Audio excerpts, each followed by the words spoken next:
I mu reče David na Solomona: Sine, imaf na srce da izgradam dom na ime to na moj od Gospod Bog. No mi beše rečeno: ti si proleal mnogu krv i si vodel golemi vojni. Ti ne biva da gradiš dom na ime to moje. Koga ostare i se zasiti od životot, David go postavi za car nad Izrailot, sinot svoj Solomon, pa mu reče: Eve jas, pri skudnosta svoja, prigotviv za dom od Gospodov, što će se gradi 100.000 talanti zlato, 1.000 talanti srebro, a bakarot i železo to merka nemat, kedrovi drvja bezbroj i kamenja, a ti pridodaj ušte kon toa. Imaš mnogu rabotnici i kamenoresci, i rezbari, i drvodelci, i vešti ludje za sekakva rabota, i prodolži, i raboti. Gospod će bide so tebe. David gi sobravo Jerusalim site izraelski vodači i drugi što mu služe na carot, i stana na noze pa reče: Čujte me, braća moji i narode moji, mi beše na srce da izgradam dom i go podgotviv potrebno to za gradanje. No Bog mi reče: ne gradi dom na ime to moje, zašto si čovek vojnik i krv si proleval. Po 20 godini Solomon go izgradi hramot u Jerusalim na gora Tamorija. Poradi faktot što carevite David i Solomon se prvite što go sozdado a hramot. Podocnan iz vekovite, nimnata zasluga će bide simbolizirana preku predstavuvanje na Davidovata zvezda, na carskite dveri od oltarnata pregrada, ikonostasot.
Vo našite srednovekovni crkvi i manastiri, oltarnata pregrada bila izvedena so mermerni parapetni ploči, ukraseni so stilizirana ornamentika.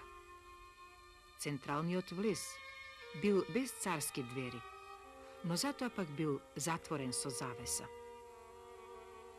Stranično bile postavuvani mermerni koloni, koji završuvale so kapiteli, a nad njih mermeren arhitrav, site ukraseni so stilizirana bilna ornamentika.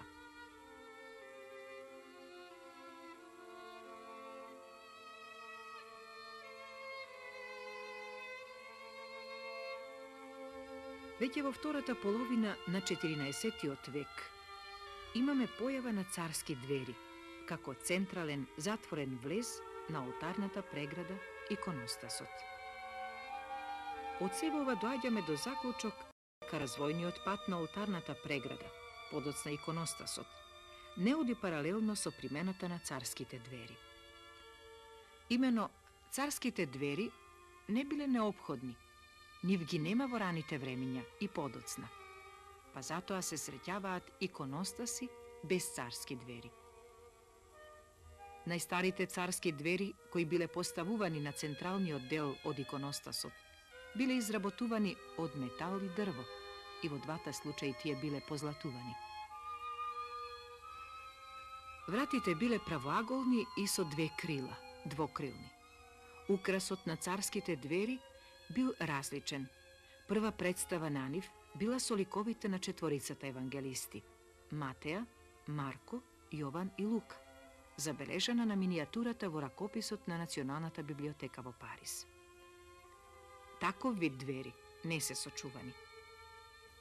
Се до 6 век на олтарната преграда имало потреба од еден централен влез во олтарот.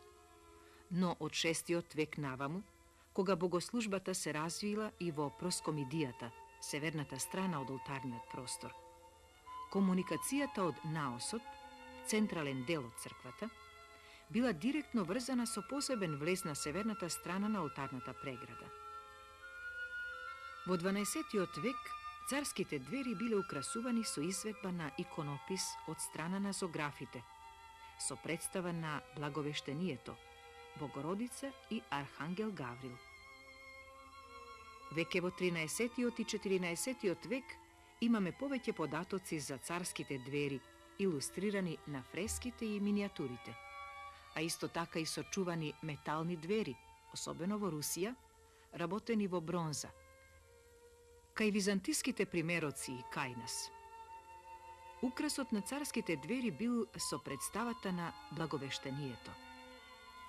Таков е случајот со дверите во Јанина, кај нас познатите андреашки двери од манастирот Свети Андреа на реката Треска. Покрај композицијата Благовештение, на царските двери е пренесена и централната представа на божествената литургија, со декорацијата од првата зона на олтарниот простор, односно оној дел кој се гледа кога ќе се отворат царските двери.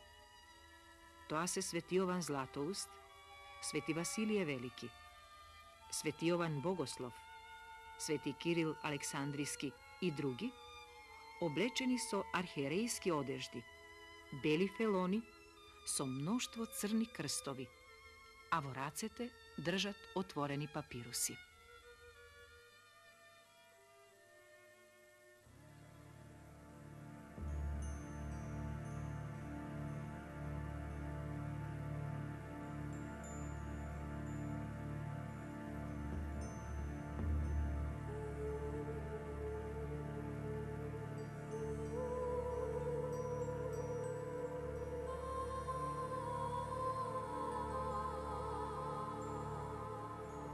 Кај нас во Македонија најстари сочувани царски двери се оние од манастирот Свети Андреа на реката Треска на брегот од езерото.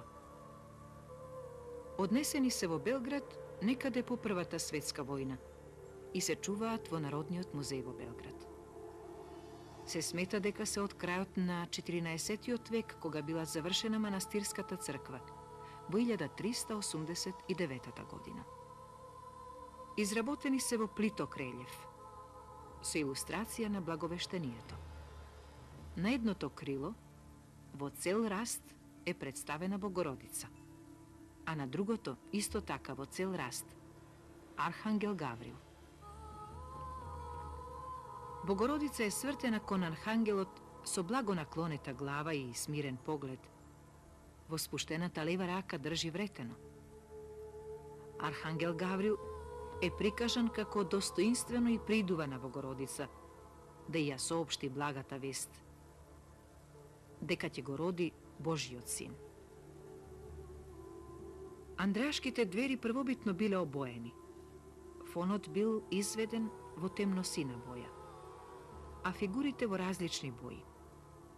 Лицето на Архангел Гаврил бил со окер, крилата со црвена, а облеката со зелена боја. Облеката на Богородица била со зеленикава боја. На некои места видливи се остатоци од позлата. Денес многу малку е сочувано од таа полихромија. Иконографското решение на андреашките двери со композицијата Благовештение се врзуваат со спомениците од средината и втората половина на 14 век.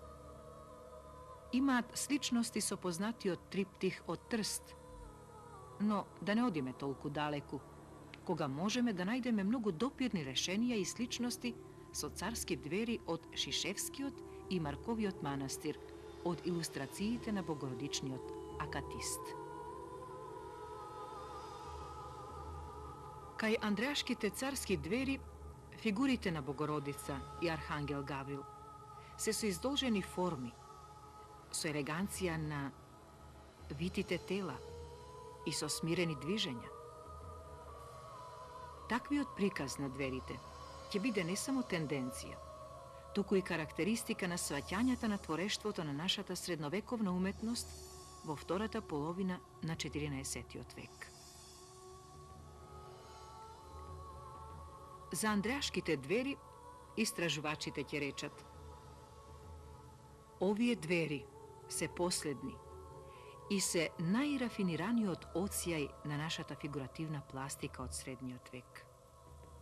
Но да додадеме дека на ова навистина високо уметничко дело му недостига уште еден важен елемент на неговата првобитна уметничка целина – бојата.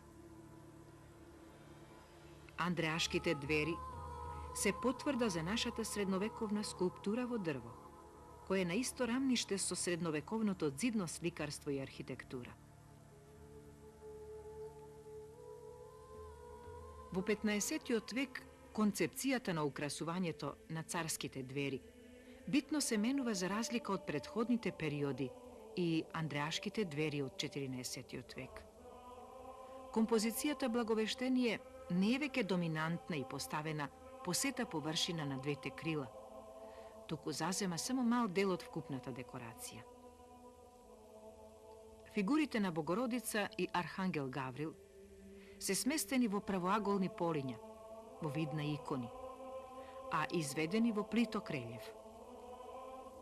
Богородица сега седи на трон, свртена кон Архангел Гаврил, кој е предаден во движење, во став на благослов и со крст во левата рака. Типичен пример за овој 15 век ги имаме царските двери од црквата Свети Никола во Варошка и Прилеп, познати како Варошки двер, а најверојатно на истата работилница, а може би на истиот мајстор резбар, му припаѓаат и дверите во манастирот Трескавец кај Прилеп. Кај Варошките царски двери поголем простор е посветен на двоглавите орли, птиците и дивите животни, сите сместени во медаљони. Оштетеното крило најверојатно ја имало истата украса како и сочуваното.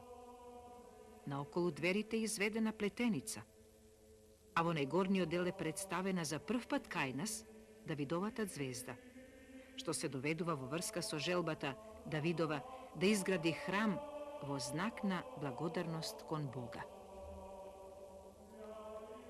Богатото уметничко творештво е забележливо и во целиот 16 век, а особено на така наречениот Прилепско-Слепчански резбарски центар, чии дела, меѓу кои најмногу царски двери, ги среќаваме во голем број цркви и манастири во Македонија. Голем е бројот на сочуваните царски двери, но е непознат на тие што исчезнале во бурните времиња на минатото. Со уверување кажуваме дека Македонија е најбогата од овој вид резбарски дела на просторот на Балканскиот полуостров. Карактеристика за царските двери од 16 век е дека платерната орнаментика зазема доминантно место, додека иконописот е во втор план. Плетеницата како главен мотив е изведена со плитко режење во дрвото и со лесно релјефно издигање на орнаментиката. Композицијата Благовештение е застапена на двете крила, и тоа во горните делови. Таквите примери ги имаме на царските двери од манастирот Свети Пантелеймон во Горно Нерези, како и со приказот на Давидовата звезда, дверите од црквата Света Богородица Перивлепта во Охрид, црквата Свети Ѓорѓи исто така во Охрид и други. Меѓутоа, во 16 век имаме и известно збогатување на украсот кај царските двери со иконопис, односно активно учество на зографот. Имено покрај приказот на Благовештението на дверите од кучевиште, представени се Давид и Соломон со царски корони на главите и со отворени свитоци в раце.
Carskite двери од манастирот Света Богородица Пречиста Кичевска спаѓа меѓу најукрасените царски двери со сложена плетерна орнаментика. Според нивниот украс, дверите се поделени во два дела. Во горниот дел на крилата е благовештението, сместено во правоаголни полиња, на изглед како икони со тордирани колони, а во горниот дел засводени. Тука се насликани во помали рамки Давид и Соломон, како и ликовите на апостолите Петар и Павле.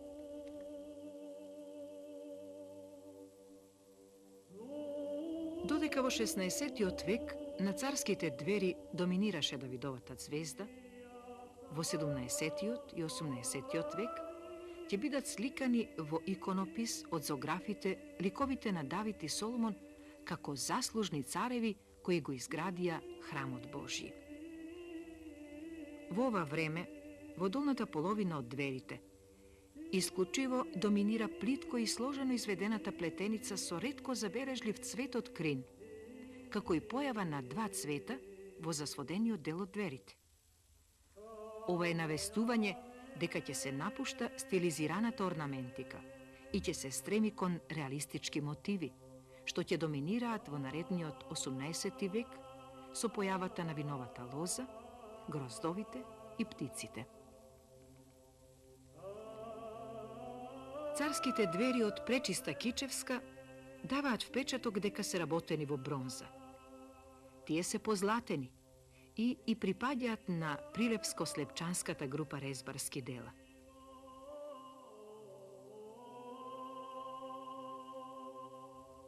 Мощни интересни се дверите од Петралица, каде што двоглавите орли изгледаат импресивно, изведени во резба. Тука е присутна не само плетеницата, туку и иконописот, позлатата и тантелесто изведената резбарија во долниот дел на двете крила. Кон оваа група царски двери припаѓаат и оние од манастирот Свети Архангел на целото Кучевиште, Скопска Црнагора. Тука е интересна тројната плетеница, со розети во горните партии и тенденција кон употреба на билни мотиви кои ќе доминираат во 18-тиот век.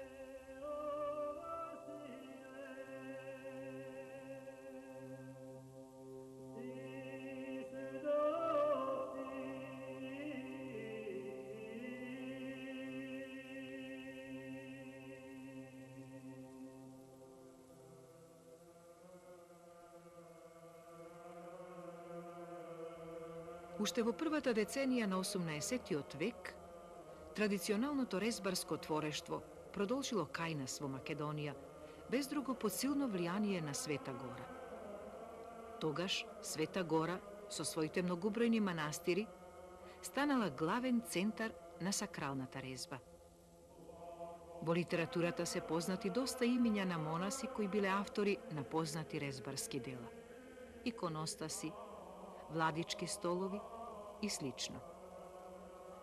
Впрочем, и кај нас, автор на резбите и иконите на иконостасот во манастирот Свети Наум е јеромонахот Константин, а во манастирот Свети Никола во Слепче Прилепско, јеромонахот Сергеј и монахот Михаил, ктитори и автори на фреско живописот, иконописот и резбаниот иконостас.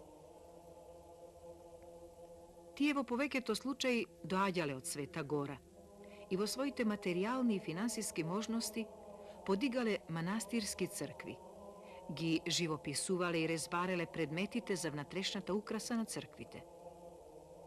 Тие монаси истовремено биле не само добри зографи, туку и резбари. На Света Гора оделе од сите краишта на Балканскиот полуостров доста монаси, за да го учат зографството и резбарството кај мајстори резбари, исто така монаси, кои врз поствизантиската основа попримале влијанија од западните стилови, ренесансата и барокот.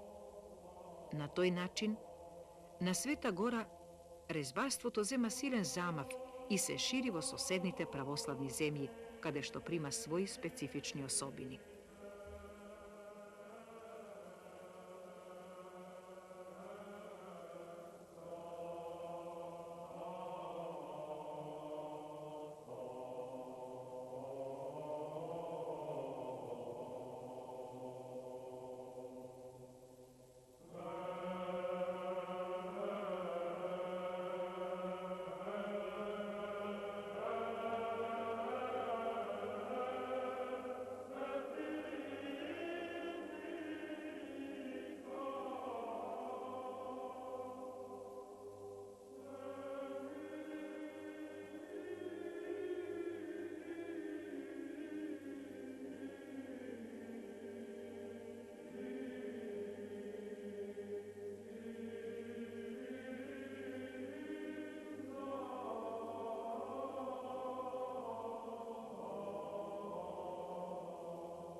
Царските двери во манастирот Свети Наум се изработени во стилот на иконостасот како целина. За разлика од претходните векови, на овие двери веќе се напуштени мотивите и начинот на режање во дрво. А што е најважно, веќе ја немаме плетерната орнаментика и други стилизирани орнаменти, карактеристични за 15-тиот, 16-тиот и 17-тиот век.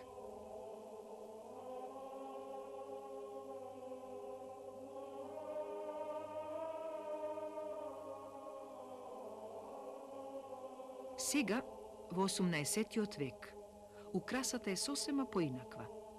Гранките, лисјата и гроздовите од виновата лоза ги прават раскошни, ажурни и реалистички дверите од иконостасот на манастирот Свети Наум. Во 18-тиот век, резбаните форми почнуваат да примаат тродимензионалност, а тоа налага ослободување од фоновата плоскост, која беше негувана скоро 3 века наназад. Флоралните мотиви и позлатата на царските двери од Светинаумската манастирска црква не само што се доближуваат, туку се вбројуваат во високите дострели на уметничкото творештво во резбарството со оние од светогорските манастири.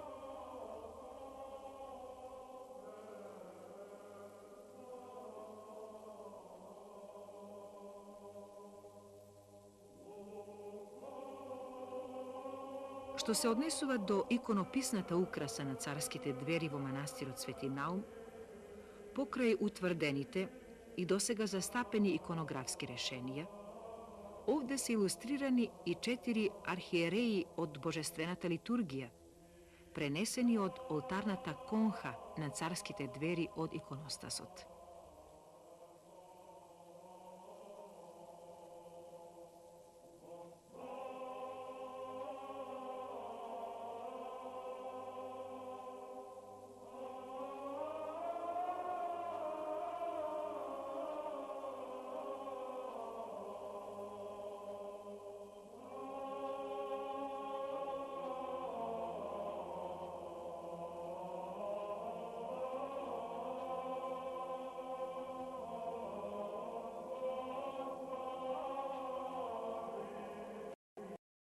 До 711 година, кога е завршен Светинаумскиот иконостас заедно со царските двери, во 1738 година, од истата резбарска работилница бил изработен битолскиот иконостас со царските двери, кој денес е поставен во јужниот параклис Свети Преображение и дел од северниот параклис на црквата Свети Димитрije, пренесен од поранешната црква, која била срушена и на незиното место изградена во 1830 година денешната соборна црква Свети Димитрije.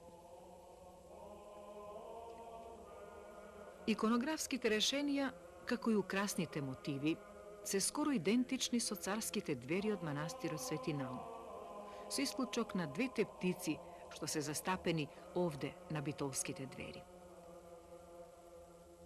Во овој 18 век можно е значајно да напоменеме за нашите резбари кои тргнале од југ, како добро оформени резбари и зографи и го продолжиле своето творештво во подунавските земји, каде што создадоа мноштво резбарски дела. Во првите децении на 19 век се создаваат така наречени во литературата резбарски школи, поточно резбарски центри, мијачките, самоковските, тревненоските, банските и епирските. Мајсторите резбари на овие резбарски центри ќе напуштат атонската монашка традиција на гипсирање, позлатување и начинот на режење во дрво. Тие ќе го ослободат дрвото од секакво премачкување со бои и ќе почнат подлабоко да резбарат, исклучиво во ореово дрво, за да можат пластичноста на фигурите и билната орнаментика да дојдат до полн израз. Таа слава, низ целиот 19 век, ќе им припадне на најдобрите и најбараните резбари на Балканскиот полуостров, на мијачките копаничари. Ќе биде доволно да ги погледнеме и анализираме царските двери од манастирот Свети Гаврило Лесновски и манастирот Свети Јован Бигорски и да можеме да дадеме оценка за големиот талент на резбарската тајфа на Петре Филиповиќ Гарката од село Гари, неговиот брат Марко, за Макарije Фрчковски од Галичник, за резбарскиот род Филиповци од село Осој, за родот Станишевци од село Тресонче, за Рензовци зографи од истото село и цела плејада резбари зографи, наградители и иконописци од малореканскиот крај. Да ги погледнеме царските двери од Лесново, како прво датирано резбарско дело на мјачките копаничари. Каква убавина, какво раскошно дело во резба и иконопис, колку фигури. Тука се цар Давид и Соломон. Тука е илустрирано во резба благовештението. Горе се ангели кои ја држат круната. Долу се ангели кои коленичејки држат отворени свитоци. Тука се животни птици, меѓу цветови од нарциси и питоми ружи. Тука е видлив и надпреварот меѓу резбарот и зографот. Ако копаничарот ја искажал својата виртуозност во горната половина на царските двери, тогаш својот талент го искажал и зографот во долната половина, представувајќи ги светите архиереи од божествената литургија, како и по еден двокрилат ангел на двете крила од царските двери.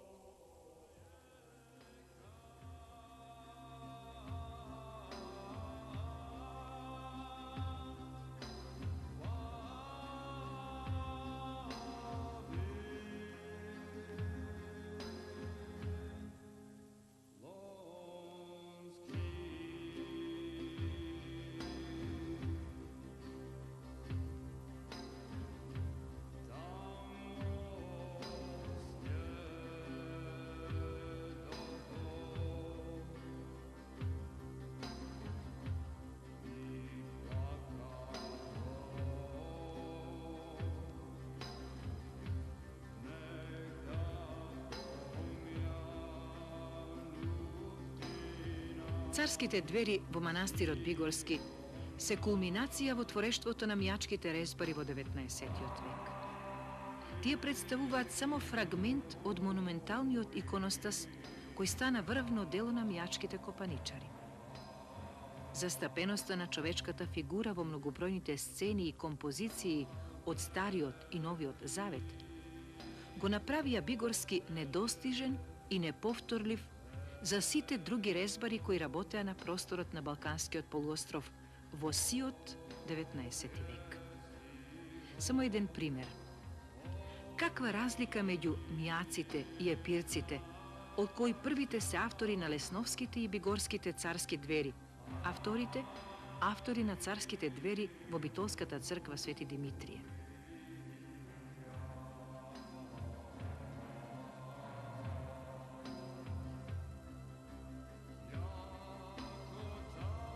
Благовештението го работеле резбарите во горната половина, а во долната зографите.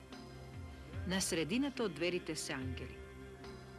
Во резба се изработени композициите Вознесение Христово со мноштво фигури, во еден мал простор, огромна содржина. И затоа ќе речеме, тоа што го има во Лесново и Бигорски, го има во многу цркви и манастири во Македонија. Тоа е наше богатство. Тоа е нашето културно минато. Тоа е нашата историја.